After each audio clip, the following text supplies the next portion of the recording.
Bukhara, 1793. A stranger from the west enters the neglected synagogue of the once great city.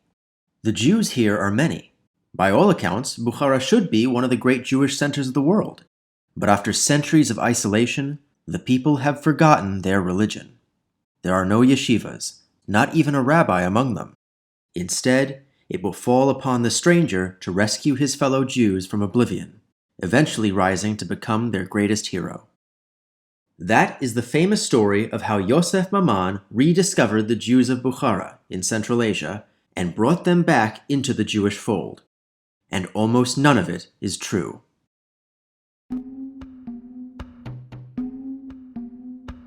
There have been many tales of how Jews first arrived in Central Asia, from being a lost tribe of the northern kingdom of Israel to envoys of Koresh the Great.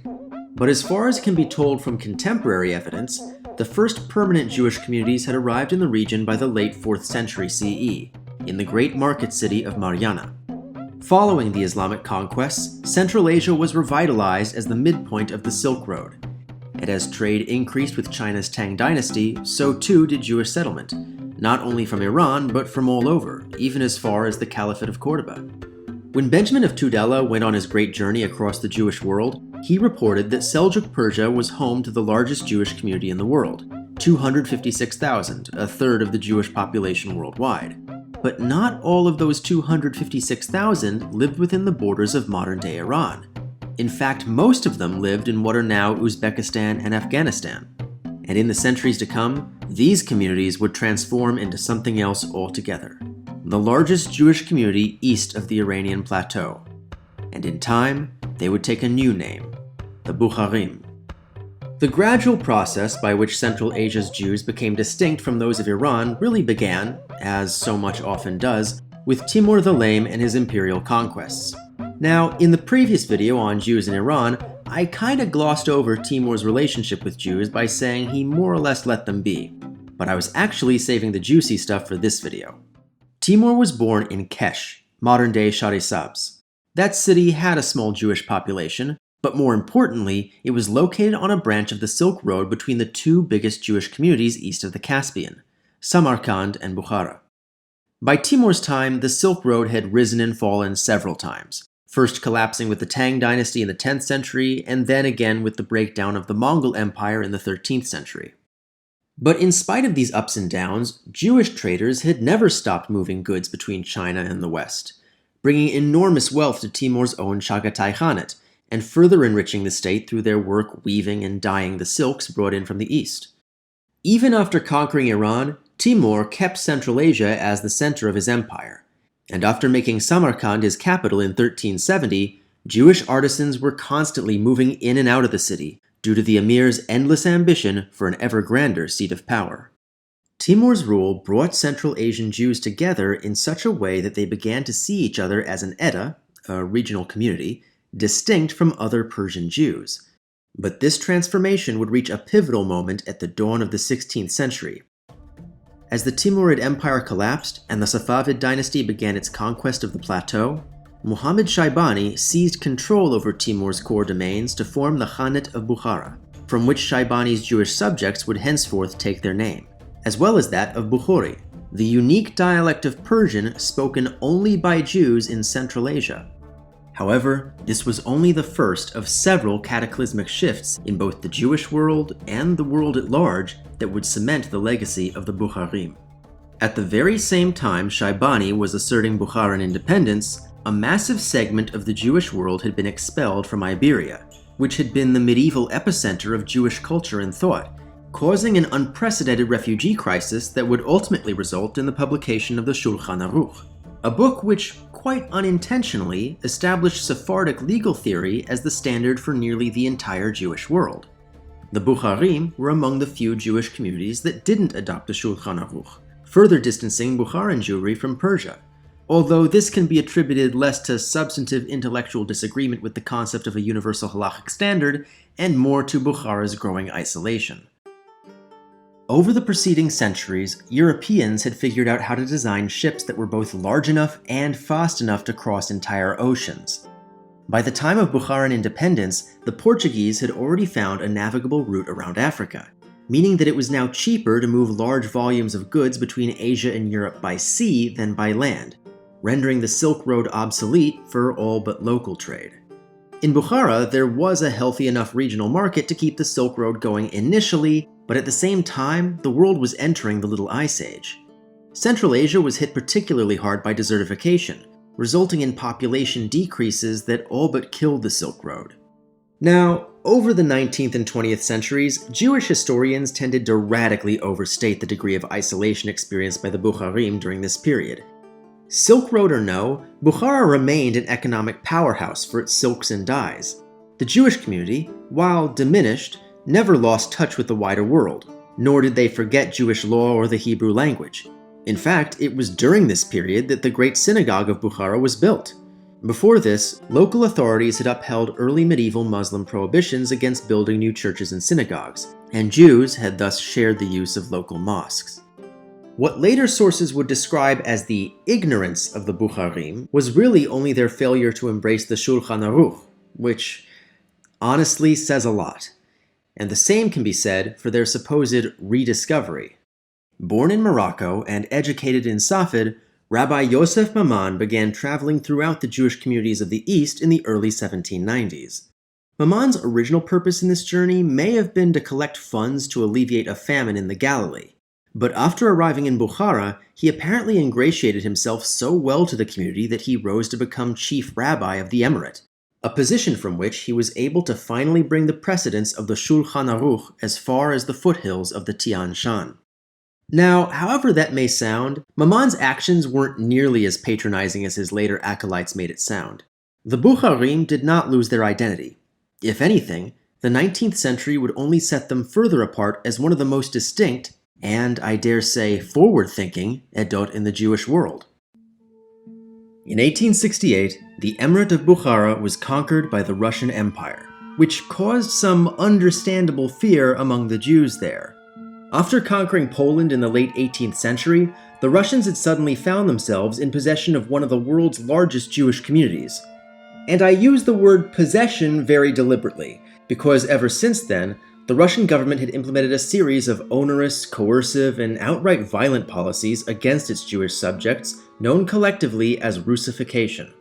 I don't have time to get into the specifics in this video, but to put it simply, there was never a good time to be Jewish in the Russian Empire. Ever. Luckily for Bukharan Jews, they weren't in the Russian Empire. Bukharan resistance against the Russians had been fierce enough that Emperor Alexander II allowed Bukhara to remain as a semi-independent protectorate. So far from coming under the Russian boot, Bukharan Jews were now free to rebuild after decades of war, resulting in a cultural and political renaissance. During the war, a Jewish merchant named Moshe ben Eliyahu Abul Chayir had received the title of Kalontar, or political leader of the Emirate's Jewish population, enabling him to buy up land and build specialized Jewish neighborhoods in major cities known as mahallas. Unlike the ghettos of Europe, the mahallas were safe havens. Residents owned their homes. They could gather without fear of violence or forced conversion, which had been a huge problem during the war, and they could live as well as their financial means allowed. At the same time, Rabbi Shimon Chacham and Shlomo Musayev led a wave of Bukharan Jewish immigrants to Jerusalem, establishing the neighborhood of HaBukharim in 1891. From which Bukharan culture became a major influence on the culture and especially the cuisine of modern Israel. But nothing lasts forever, and after a brief return to independence during the Russian Civil War, Bukhara was reorganized into the Uzbek Soviet Socialist Republic, and in 1926 was fully annexed into the Soviet Union. Initially, the Russian Revolution had been a moment of liberation for Jews in the former Russian Empire. But the rise of Joseph Stalin, whose ruthless purges and disdain for Jewish intellectuals would only intensify over the course of his 29-year reign, created a culture of fear that pervaded even the once safe streets of Bukhara and Samarkand. Now, don't be fooled by the term Bukharan Jews. The term by this point had come to apply to all Central Asian Jews, over 18,000 of whom lived in Afghanistan, making that country an ideal destination for those fleeing the wrath of Stalin.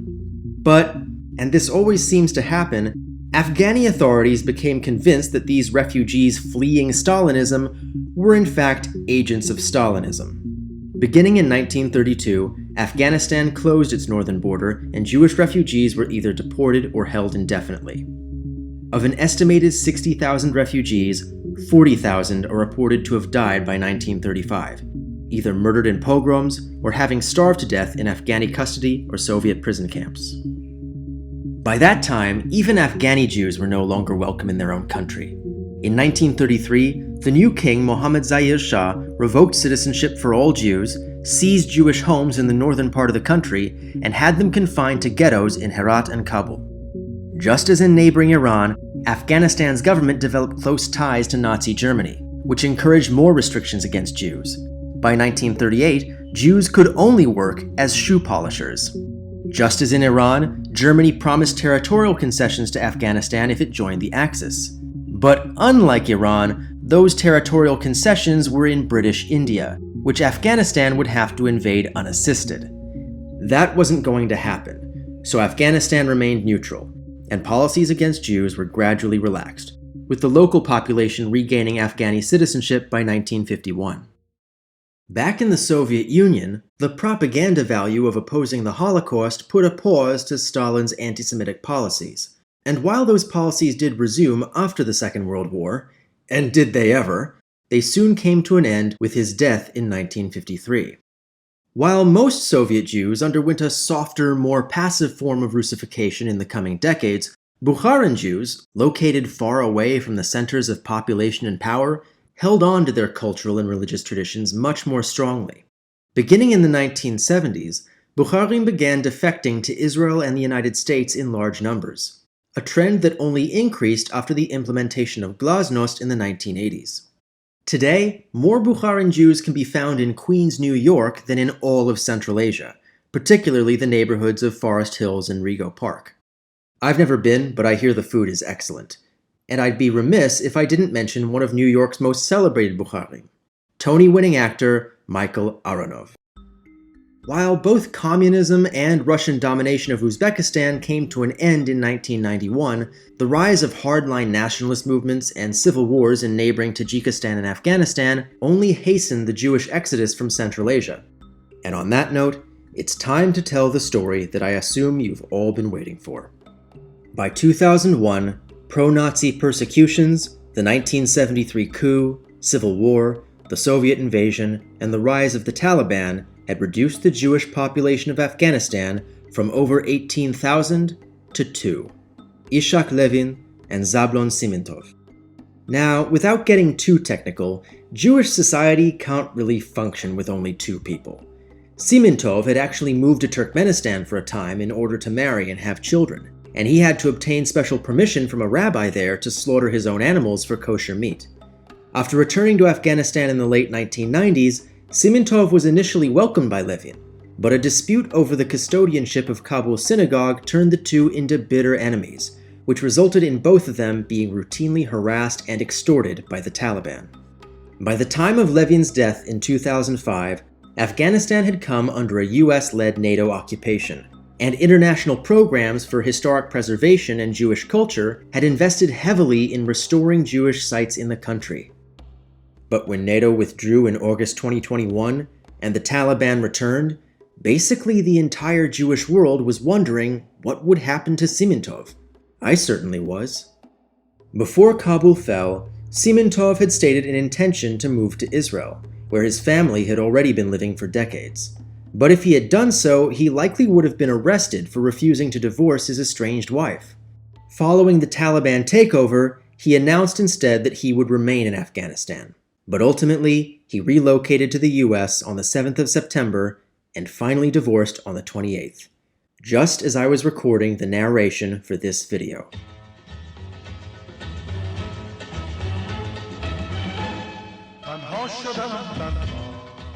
It would seem that the history of Jews in Central Asia is genuinely coming to an end. But our story has not. For almost from the very start, one branch of Persian-speaking Jews had taken the Silk Road to its ultimate conclusion. And in the next episode, so shall we.